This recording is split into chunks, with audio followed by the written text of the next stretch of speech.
حضرت صلی اللہ علیہ وآلہ وسلم پر وحی کا ابتدائی دور اچھے سچے پاکیزہ خوابوں سے شروع ہوا۔ آپ خواب میں جو کچھ دیکھتے وہ صبح کی روشنی کی طرح صحیح اور سچا ثابت ہوتا، اور آپ نے غار حرا میں خلوت نشینی اختیار فرمائی اور کئی دن اور رات وہاں مسلسل عبادت اور یاد الہی و ذکر میں مشغول رہتے، جب تک گھر آنے کو دل نہ چاہتا۔ توشہ ہمراہ لیے ہوئے وہاں رہتے۔ توشہ ختم ہونے پر ہی اہلیہ محترمہ حضرت خدیجہ رضی اللہ تعالیٰ عنہا کے پاس تشریف لاتے اور کچھ توشہ ہمراہ لے کر پھر وہاں جا کر خلوت گزین ہو جاتے۔ یہی طریقہ جاری رہا یہاں تک کہ آپ حق منکشف ہو گئے اور آپ غار حرا ہی میں قیام پذیر تھے کہ اچانک حضرت جبرائیل علیہ السلام آپ کے پاس حاضر ہوئے اور کہنے لگے کہ اے محمد پڑھو۔ آپ فرماتے ہیں کہ میں نے کہا کہ میں پڑھنا نہیں جانتا۔ آپ صلی اللہ علیہ وآلہ وسلم فرماتے ہیں کہ فرشتے نے مجھے پکڑ کر اتنے زور سے بھینچا کہ میری طاقت جواب دے گئی، پھر مجھے چھوڑ کر کہا کہ پڑھو۔ میں نے پھر وہی جواب دیا کہ میں پڑھا ہوا نہیں ہوں۔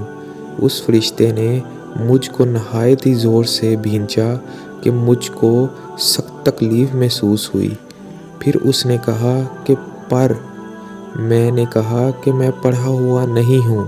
فرشتے نے تیسری بار مجھ کو پکڑا اور تیسری مرتبہ پھر مجھ کو بھینچا، پھر مجھے چھوڑ دیا اور کہنے لگا کہ پڑھو اپنے رب کے نام کی مدد سے جس نے پیدا کیا اور انسان کو خون کی پھٹکی سے بنایا۔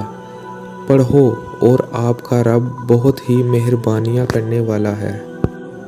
پس یہی آیتیں آپ حضرت جبرائیل علیہ السلام سے سن کر اس حال میں غار حرا سے واپس ہوئے کہ آپ کا دل اس انوکھے واقعے سے کانپ رہا تھا۔ آپ حضرت خدیجہ کے ہاں تشریف لائے اور فرمایا کہ مجھے کمبل اوڑھا دو، مجھے کمبل اوڑھا دو۔ لوگوں نے آپ کو کمبل اوڑھا دیا۔ جب آپ کا ڈر جاتا رہا تو آپ نے اپنی زوجہ محترمہ حضرت خدیجہ رضی اللہ تعالیٰ عنہا کو تفصیل کے ساتھ یہ واقعہ سنایا اور فرمانے لگے کہ مجھ کو اب اپنی جان کا خوف ہو گیا ہے۔ آپ کی اہلیہ محترمہ حضرت خدیجہ رضی اللہ تعالیٰ عنہا نے آپ کی ڈھارس بندھائی اور کہا کہ آپ کا خیال صحیح نہیں ہے، خدا کی قسم آپ کو اللہ کبھی رسوا نہیں کرے گا۔ آپ تو اخلاق فاضلہ کے مالک ہیں، آپ تو کنبہ پرور ہیں، بے کسوں کا بوجھ اپنے سر پر رکھ لیتے ہیں، مفلسوں کے لیے آپ کماتے ہیں، مہمان نوازی میں آپ بے مثال ہیں، اور مشکل وقت میں آپ امر حق کا ساتھ دیتے ہیں۔ ایسے اوصاف حسنہ والا انسان یوں بے وقت ذلت و خواری کی موت نہیں پا سکتا۔ پھر مزید تسلی کے لیے حضرت خدیجہ رضی اللہ تعالیٰ عنہا آپ صلی اللہ علیہ وآلہ وسلم کو ورقہ بن نوفل کے پاس لے گئیں، جو ان کے چچا زاد بھائی تھے اور زمانہ جاہلیت میں نصرانی مذہب اختیار کر چکے تھے اور عبرانی زبان کے کاتب تھے۔ چنانچہ انجیل کو بھی حسب منشائے خداوندی عبرانی زبان میں لکھا کرتے تھے۔ انجیل سریانی زبان میں نازل ہوئی تھی، پھر اس کا ترجمہ عبرانی زبان میں ہوا۔ ورقہ اسی کو لکھتے تھے۔ وہ بہت بوڑھے ہو گئے تھے، یہاں تک کہ ان کی بینائی بھی رخصت ہو چکی تھی۔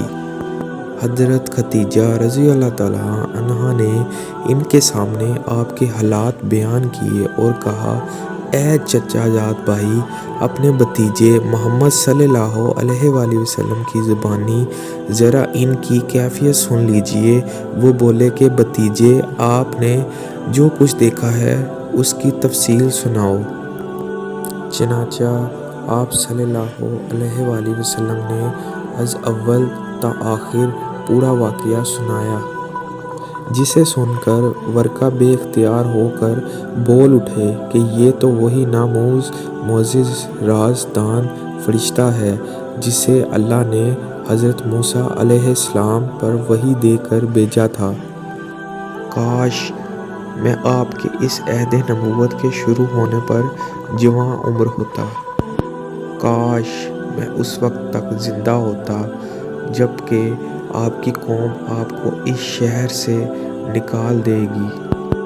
رسول کریم صلی اللہ علیہ وآلہ وسلم نے یہ سن کر تعجب سے پوچھا کہ کیا وہ لوگ مجھ کو نکال دیں گے؟ حالانکہ میں تو ان میں صادق و امین و مقبول ہوں۔ ورقہ بولا، ہاں یہ سب کچھ سچ ہے، مگر جو شخص بھی آپ کی طرح امر حق لے کر آیا، لوگ اس کے دشمن ہی ہو گئے ہیں۔ اگر مجھے آپ کی نبوت کا وہ زمانہ مل جائے تو میں آپ کی پوری مدد کروں گا۔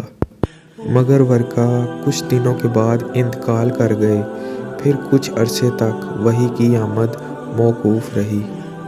صحیح بخاری حدیث نمبر 3۔